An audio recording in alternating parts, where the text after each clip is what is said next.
On November the 19th, 1977, the plane carrying Egyptian President Anwar Sadat landed at Tel Aviv's Ben Gurion airport. The leader of the most powerful Arab nation had come to Israel seeking peace. For many Israelis, this was nothing short of a miracle.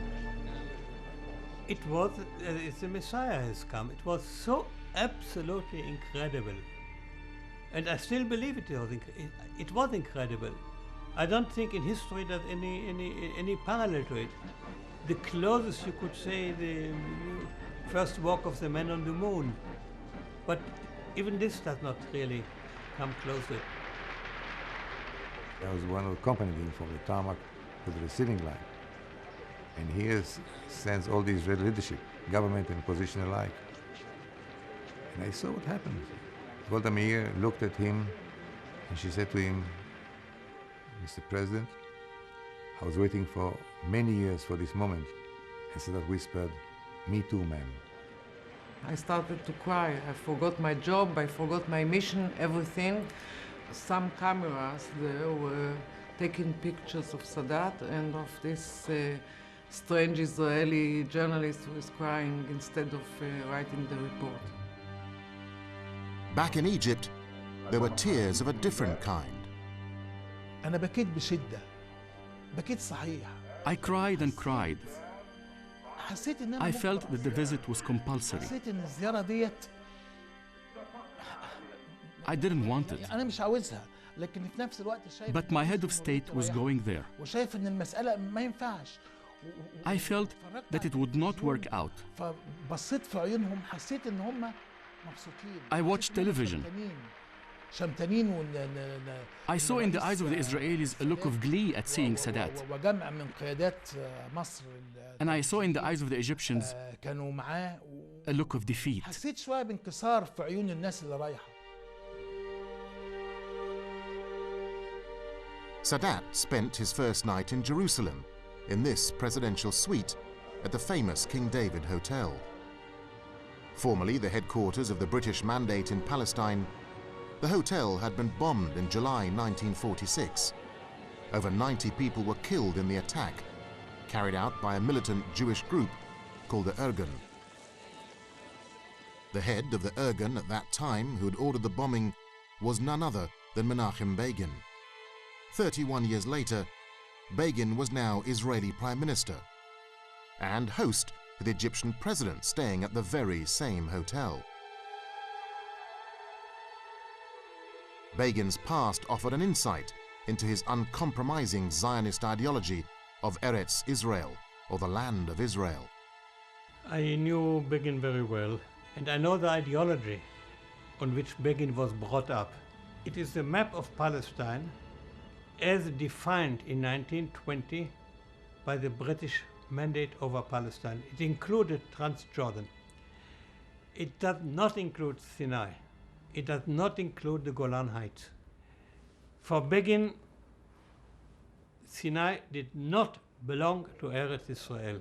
And for him to give up Sinai, it was practically no ideological problem at all. On the other hand, to give up even 1 centimeter of Eretz Israel was absolutely impossible.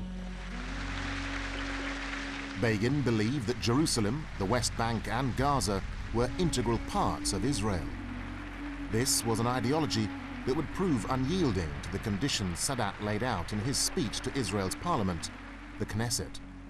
ودعوني أقول لكم بلا أدنى تردد أنني لم أجئ إليكم تحت هذه القبة لكي أتقدم برجاء أن تجلوا قواتكم من الأرض المحتلة.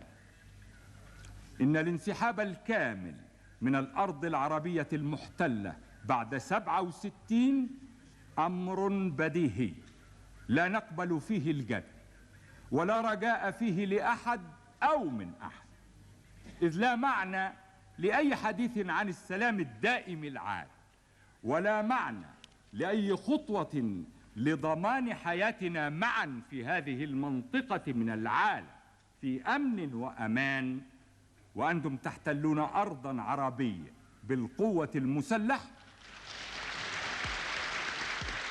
I listened to the speech very carefully. Yes, he spoke about the rights of the Palestinians.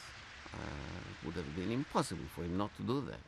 But he had in his speech the main message to the Israelis, which said, we are ready to accept you among us as our neighbors in peaceful relations.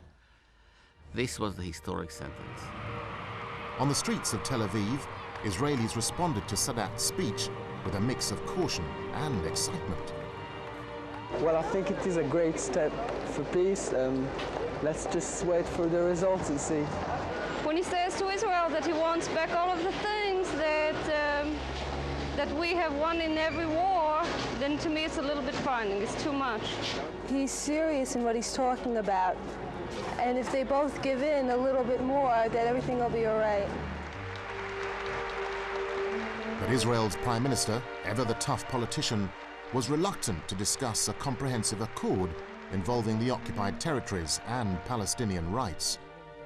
At a press conference held on the third day of Sadat's visit to Israel, it was clear there were still fundamental differences between the two sides.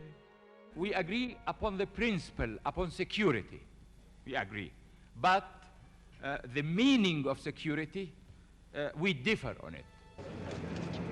Sadat returned to Egypt, saying he had broken what he called the psychological barrier by visiting and meeting the Israelis.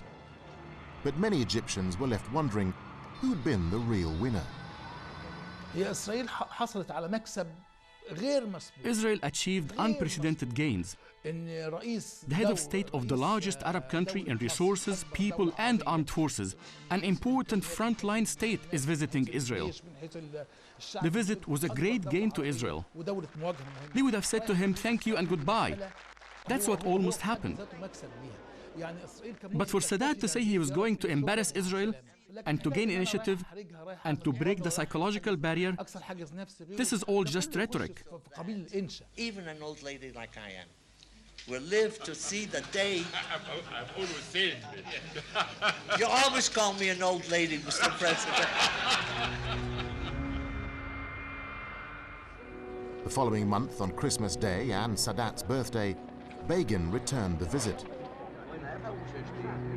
He met Sadat in his residence in the Egyptian town of Ismailia, overlooking the Suez Canal. The meeting ended in acrimony. Sadat and Begin remained poles apart, and the tension between them steadily increased. The only agreement was to form committees to continue the negotiations on a framework for peace. In January 1978, an Egyptian delegation headed by the newly appointed Foreign Minister Mohammed Ibrahim Kamel arrived in Jerusalem for the first committee talks with his Israeli counterparts. The talks were held in this hotel, but the atmosphere turned unfriendly when Kamel touched on one of the most sensitive issues of all, sovereignty over the holy city. He enumerated all the demands of Egypt, including the liberation of Palestinian occupied territories, including Jerusalem. And I remember that day the Israelis were shocked. The next day the Jerusalem Post wrote an article called Chutzpah, which I think in Israel means what a nerve. I mean, these people come to us here and ask for our capital. Begin could hardly restrain his anger. Later that evening, at a dinner in honor of the Egyptian delegation, Begin hit back. Peace cannot be established with a redivisioned Jerusalem, the capital city not only of the state of Israel, but traditionally and culturally of the Jewish people since the days of King David. The differences were now out in the open. The Egyptian foreign minister stuck to his position. The basic elements of peace, of the positive peace, of the lasting peace, of the just peace, is the element I stated very clearly this morning in my speech in the opening session of the political debate. A crisis point had been reached. Sadat called his delegation back to Cairo. Following the breakdown of talks, US President Jimmy Carter decided to intervene personally to revive the negotiations. Almost out of despair, Carter decides on the summit. And his attitude at that time, I think, was at a minimum at the summit, we have to get an Egyptian-Israeli agreement. Carter sent personal invites to both Begin and Sadat to come to Camp David. He intended to get them to the United States and then hammer out an agreement to bring permanent peace to the Middle East.